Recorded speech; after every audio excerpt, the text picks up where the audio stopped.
नमो अरिहंतानम, नमो सिद्धानम, नमो आयर्यानम, नमो उवज्झायानम, नमो लोई सव्वसाहुनम।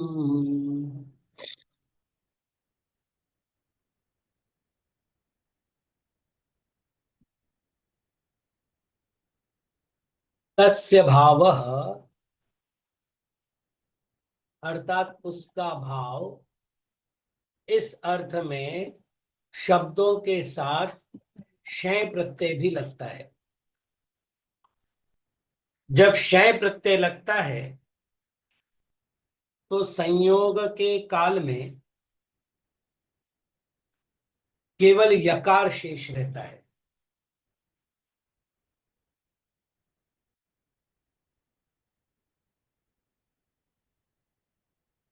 ये चूंकि भाववाचक है, और एक नियम कि ये नियम से नपुंसक लिंग में प्रयोग होते हैं। मतलब शय प्रत्ययांत शब्द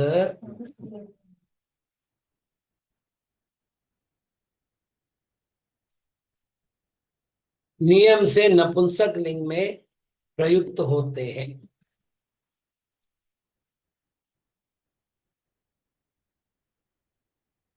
अब चूंकि नपुंसक लिंग में प्रयोग होते हैं, यह बचता है और यह अकारांत है,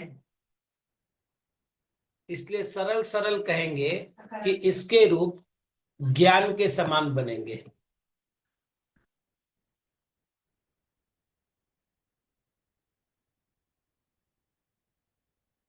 अब यदि इसका प्रयोग करना है तो मुख्य रूप से दो बातें कही गई है।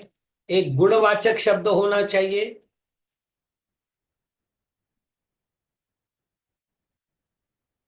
अथवा ब्राह्मणादि गण में पठित होना चाहिए।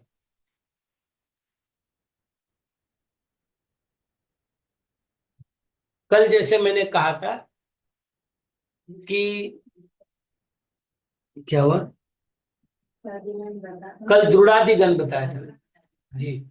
कल मैं उस समय नहीं निकाल पाया और आज भी थोड़ा सा लंबा विहार हो गया। तो ये गण के जो शब्द है ये पूरे अलग नहीं कर पाया। मैं एक आध दिन में करके भेजता हूं। तो ब्राह्मणादि गण में ये पठित शब्द, मतलब कल जैसे मैंने कहा था उसको वापस एक बार दोहरा दूं। तो कल मैंने कहा था कि हजारों शब्द है,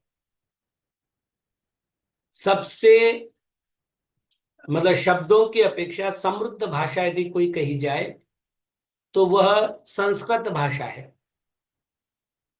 और यही कारण है कि इस भाषा के शब्दों की गणना करना कठिन होता है। और ऐसे समय में जब हमको कोई प्रत्यय लगाना होता है तो एक एक शब्द का कब तक नियम करे, तो वैयाकरणों ने उनको गणों में बांटा। और उस गण के कारण से क्या हो गया कि ये कह दिया गया कि भाई इस गण में इस प्रत्यय का प्रयोग कर सकते हो, तो बाकी बातें सरल हो गई। अब इस प्रत्यय का प्रयोग करते समय क्या क्या विशेषता होगी, तो पहली विशेषता,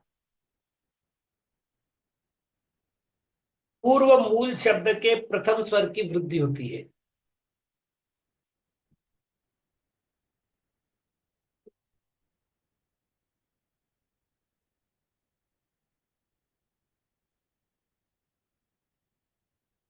और दूसरा नियम होगा अंतिम स्वर का लोप।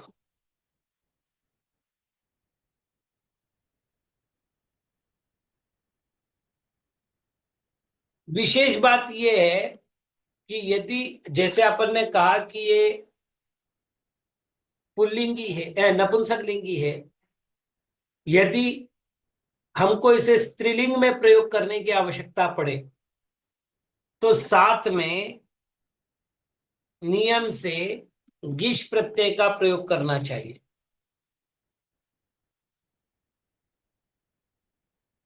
स्त्रीलिंगी बनाने के लिए। जी। यहां पर। और एक छोटा सा, यदि आपको वर्णवाचक शब्द मिलता है या दृढ़ादि गण में दृढ़ादि गणीय शब्द हो तो भी क्षय हो सकता है।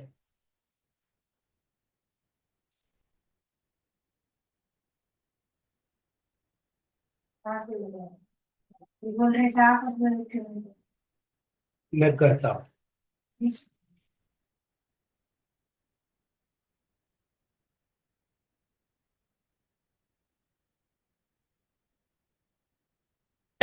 देखिए भैया जी, जिसका भी प्रश्न है कि ता का प्रयोग क्यों नहीं, वास्तविक ता न होकर के टाप है, वो प्रत्यय का नाम टाप है।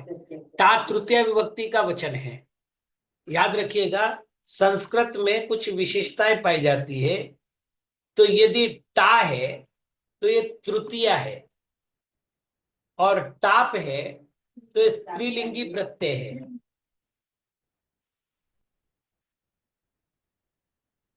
तो टाप क्यों नहीं पाया जाता, तो ये तो आप भी समझते हैं कि दास शब्द अकारांत है, लेकिन दासा नहीं बनता स्त्रीलिंग में, दासी बनता है। तो अब चूंकि स्त्रीलिंग प्रत्यय करेंगे तो अब अपन बात करेंगे इनकी कि क्या व्यवस्था है, क्योंकि आ बनने वाले भी तीन प्रत्यय है, टाप चाप डाप। उनके अपने अपने नियम हैं, सब जगह टाप ही लगता हो ऐसा नहीं है। चलिए, अब इसमें जो दृढ़ादि गण है उसके कुछ शब्द अपने सामने हैं। दृढ़, वृढ़, परिवृढ़, भृश, कृश, शुक्र, शुक्र, आम्र, लवण ताम्र, अम्ब शीत, उष्ण जड़,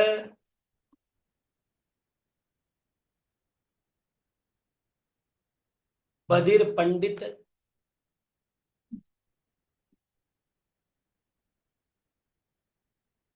मधुर मूर्ख मुख,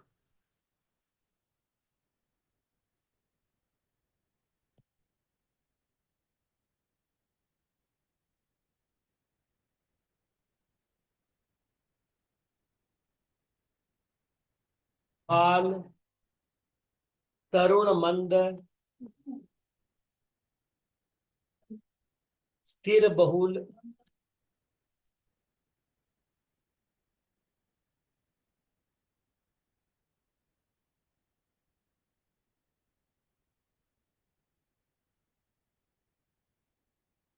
दीर्घ, मूढ़,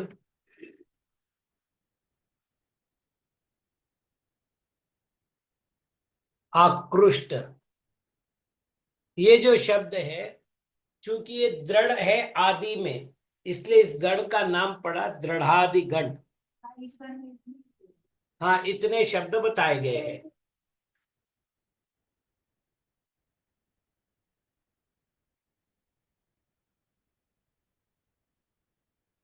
तो कुल मिलाकर के हमारा ये प्रत्यय संबंधित नियम का विषय पूर्ण हुआ। अब प्रत्यय लगाकर शब्द कैसे बनते हैं वो अपन देखते हैं। तो जैसे अपन ने यहां देखा कि गुणवाचक हो, रंगवाचक, वर्णवाचक हो, ठीक है। तो जैसे अपन एक नाम लेते हैं शुक्ल, ये वर्णवाचक शब्द है।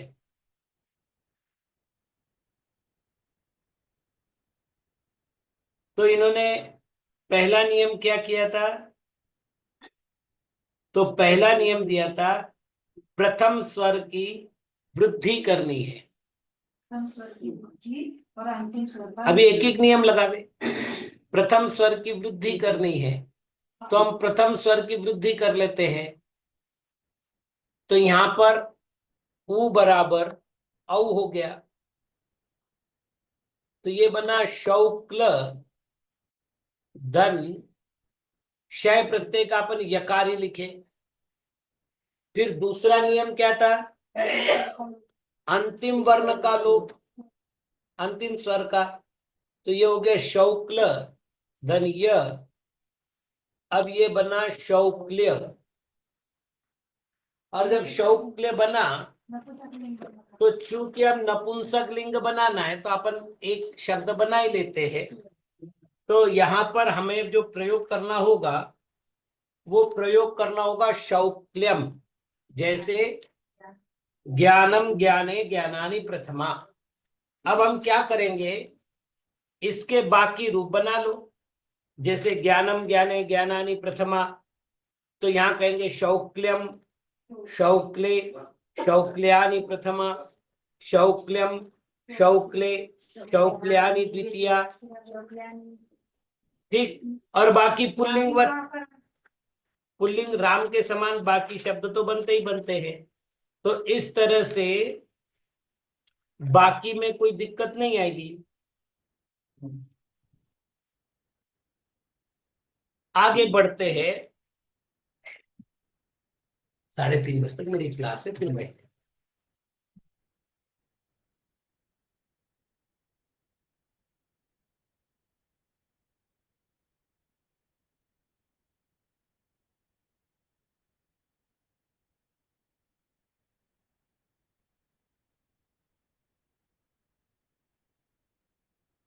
दीदी आपने कहा है औदार्य शब्द भी ऐसे ही बनाए क्या? करके देख लेते, क्योंकि उदारता गुणवाचक शब्द है। तो उदार का हो गया औदार, फिर र का हो गया लोप, ये आ गया तो औदार यह बना। लेकिन चूंकि नपुंसक लिंग में करना है तो औदार्यम करना पड़ेगा।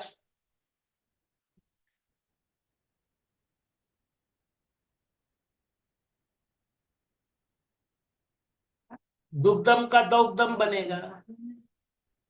नहीं, पहले तो ये है, देखिए पहले तो अ, शौक्लम दुग्धम, तो दुग्ध का विशेषण है शौक्लम। नहीं, पहली बात दुग्धम का दौग्धम नहीं होगा ना। अच्छा, क्यों नहीं बनेगा? गुणवाचक नहीं, वस्तुवाचक शब्द है। दूध जो है वो वस्तुवाचक शब्द है, इसलिए नहीं बनेगा।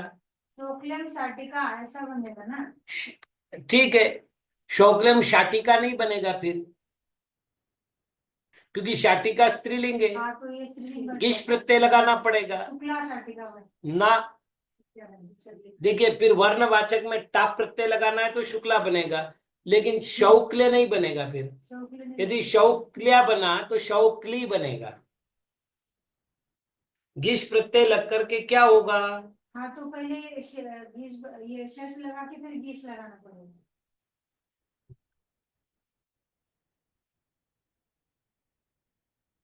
पंडित, तो प का पा हो गया, बीच वाले शब्द के साथ कोई छेड़छाड़ होनी नहीं। अंतिम शब्द का स्वर लोप हो जाएगा और अपन यम ही जोड़ देते डायरेक्ट, क्योंकि यम तो बनना ही है। तो पांडित्यम हो गया, मौढ़्यम हो गया। इस प्रकार से इन शब्दों को जानना चाहिए। तो मेरे ख्याल से सरल सा प्रकरण है, इसलिए ज्यादा कठिनाई नहीं होनी चाहिए। आगे बढ़ते हैं।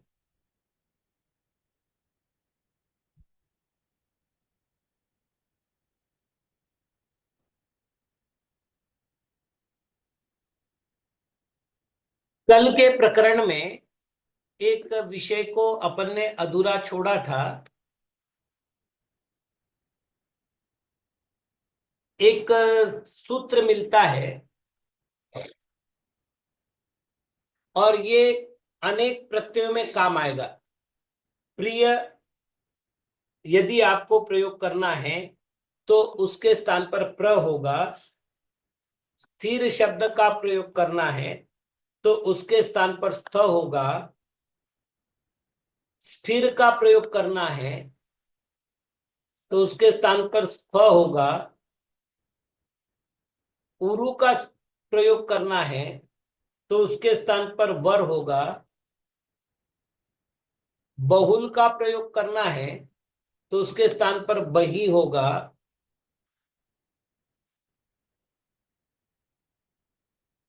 गुरु का करना है तो उसके स्थान पर गर होगा। वृद्ध का करना है तो उसके स्थान पर वर्षी होगा। त्रुप का करना है तो उसके स्थान पर त्रप होगा।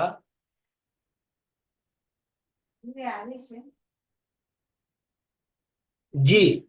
और दीर्घ के स्थान पर द्रागी होगा।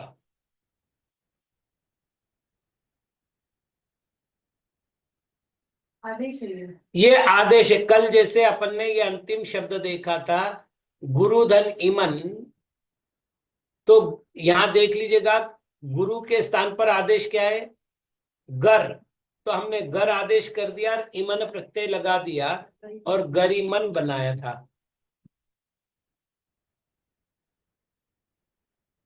मान लेते अपन इसी तरह प्रिय शब्द लगाना चाहते हैं और इमन लगाना चाहते हैं, तो इन्होंने कहा कि आपको प्र धन इमन लगाना है। क्यों? प्रिय का पूरा रखना है। प्र आदेश होता है, तो अब अ में ई मिलने पर ए होता है, ये गुण संधि का नियम है। तो प्रेमन शब्द बना। स्तेमन बनेगा ऐसे, स्तेमन। जी, स्फेमन। स्तेमन। तो ये कल का विषय बचा था, उसको भी मैं कंप्लीट कर रहा हूं। और ये जो आदेश है ये कई प्रत्ययों में लगने हैं। तो ये आदेश जो है बिल्कुल बिल्कुल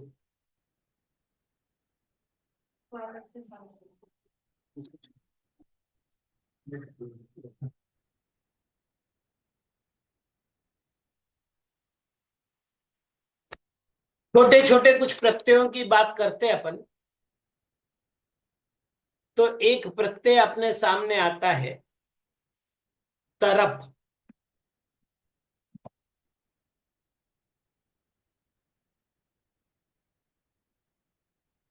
हाँ साक्षी दीदी।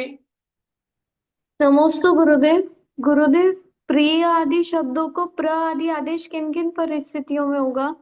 मैं अभी कई सारे प्रत्यय आएंगे वहां पर मैं बता दूंगा, जैसे इमनिच में होगा ही होगा। जी। प्रत्ययों के प्रकरण में उन्होंने दिया है कि प्रियादि शब्दों के प्र आदि आदेश करें। जी गुरुदेव, नमोस्तु। क्या होता है जब हमें तुलना करनी होती है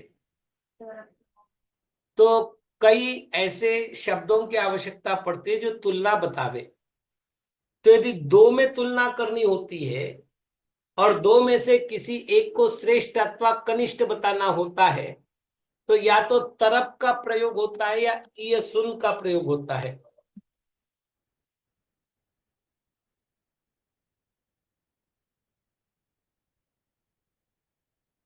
अपन पहले तरप की बात देख लेते हैं, फिर ईयसुन की बात करते हैं। ये दोनों भी दो में से दो में से किसी एक की श्रेष्ठता बताने के लिए प्रयोग में आते हैं। मतलब दोनों का उद्देश्य एक है, या तो हम तरप का प्रयोग करें या ये सुन का प्रयोग करें। अभी अपन केवल तरप की चर्चा कर लेते हैं। तरप में से केवल तरप शेष रहता है।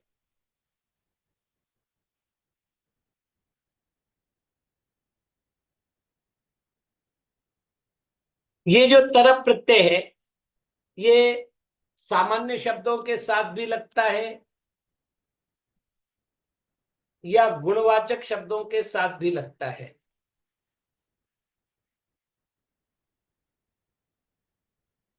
इसके जब भी शब्द रूप बनेंगे तो पुल्लिंग में बनेंगे वीर के समान।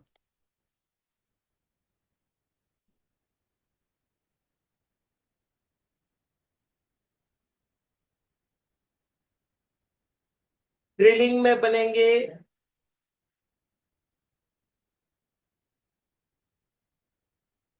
तो विद्या के समान, और नपुंसक लिंग में बनेंगे तो ज्ञान के समान। तीनों लिंग, सातों वचन, तीनों वचन और सातों विभक्तियां, ये इसमें तीन लिंग, तीन वचन और सात विभक्तियां, इनमें इसका बिल्कुल व्यवस्थित प्रयोग होगा। चूंकि ये विशेषण रूप है तो जो विशेषक का लिंग वचन वगैरह होगा, विभक्ति होगी, इसका वैसे ही होगा। हाँ, संबोधन होने की जरूरी नहीं ना। चलिए, क्या बोले? प्रत्येक मानेंगे। हाँ, कोई दिक्कत ही नहीं। अब आप कर लीजिएगा। मान लेते स्थिर शब्द लेते हैं और तरफ प्रत्यय करते हैं तो स्थिरतर हो गया।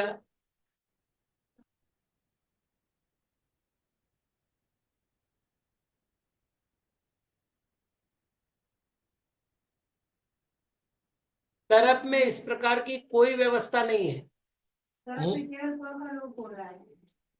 आपको तो केवल तर शब्द लगाना है, बाकी कुछ भी नहीं करना है। स्थिरतर, दृढ़तर, शुक्लतर, इस तरह से तरफ प्रत्यय का प्रयोग करके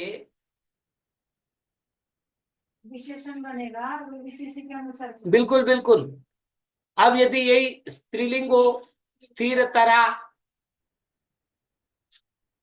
और नपुंसक लिंग हो तो स्थिर तरम,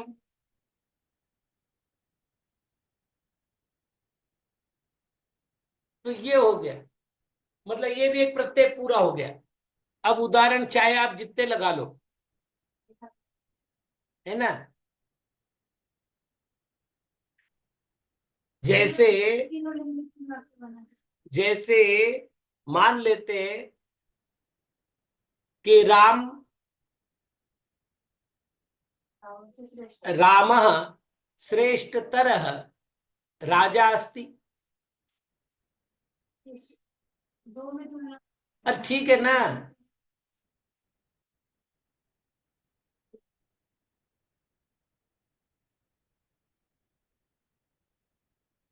नहीं, वाक्य बना लो ना भैया।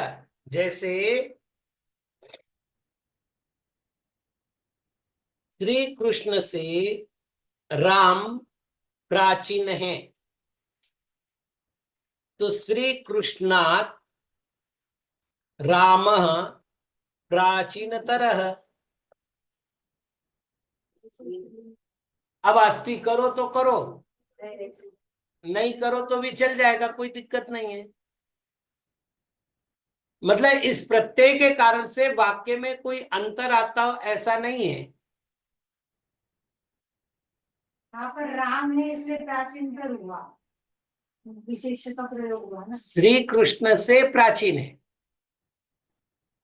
तो श्री कृष्णा, तुलना किसकी हो रही है? राम की। राम की। किससे हो रही है? तो जिससे तुलना होती है उसमें, देखो अपन ये पंचमी के नियम देख चुके हैं। जिससे तुलना होती है उसमें पंचमी का प्रयोग होता है, और जिसकी तुलना होती है उसमें प्रथमा का प्रयोग होता है। ये हुई तरफ के संबंधित। यदि तमप होता तो जिससे तुलना हो रही उससे षष्ठी बहुवचन या सप्तमी का बहुवचन होता, और जिसकी तुलना हो रही उसमें प्रथमा का एक वचन होता। जैसे प्रधानम जैन सर्वधर्माणाम जैनम जयतु शासनम, तो सर्वधर्माणाम प्रधानम, तो यहाँ प्रधानम की जगह अपन प्रधानतमम कर दे। जब तम प्रत्यय आएगा तब बात कर लेंगे अपन। तो जब अनेक में से एक को छाटा जाए तो जिससे छाटा जाए वो षष्ठी बहुवचन या सप्तमी बहुवचन, और जिसको छाटा जाए वो प्रथमा एक वचन। ऐसे ही जिससे तुलना की जाए वो पंचमी का जो भी वचन होगा, लेकिन जिसकी तुलना की जाए वो प्रथमा एक वचन में आएगा। तो ये बड़ा सरल सा विषय है। बाकी तो ये सुन प्रत्यय में थोड़ी सी विशेषता है, इसका ईयस बचता है। उनका लोप हो गया। अब इसमें विशेषता क्या क्या होती है, तो ये मात्र गुणवाचक शब्दों के साथ ही होता है।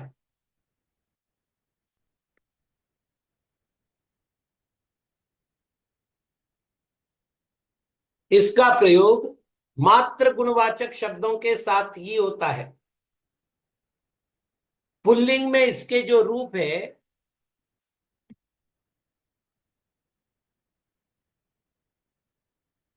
वो बनते श्रेयस की तरह। स्त्रीलिंग में चलेंगे तो नदी की तरह, और नपुंसक लिंग में चलेंगे तो यशस की तरह। सकारांत शब्द है ना ये। इसमें भी तीनों लिंग, तीनों वचन, सातों विभक्ति। बस एक नियम, यह सुन का संयोग करना हो तो मूल शब्द के अंतिम स्वर का लोप।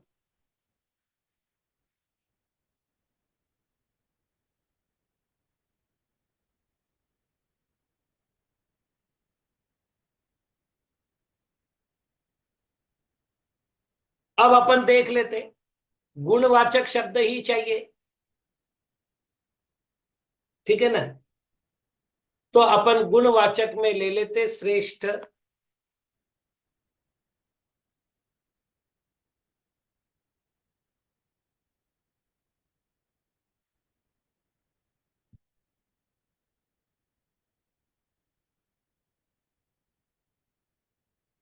यस लगेगा। इन्होंने कहा अंतिम स्वर का लोप करना है,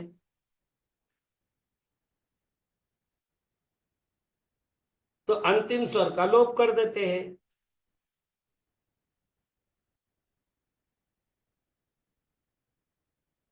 और जब इसमें ईएस मिलेगा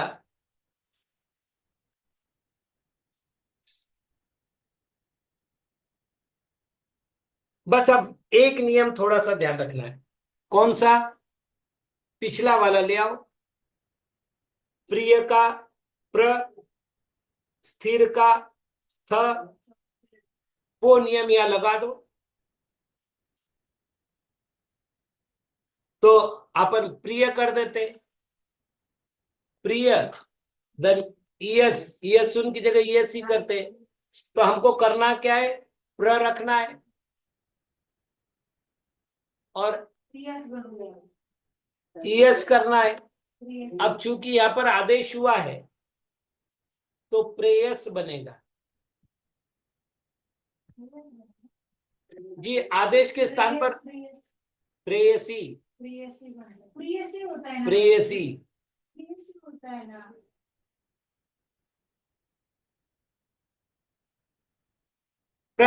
प्रिय का प्रे आदेश हो जाएगा। वो सारे नियम यहाँ लागू होंगे। कल इस पर और विशेष चर्चा करेंगे। ओम नमः।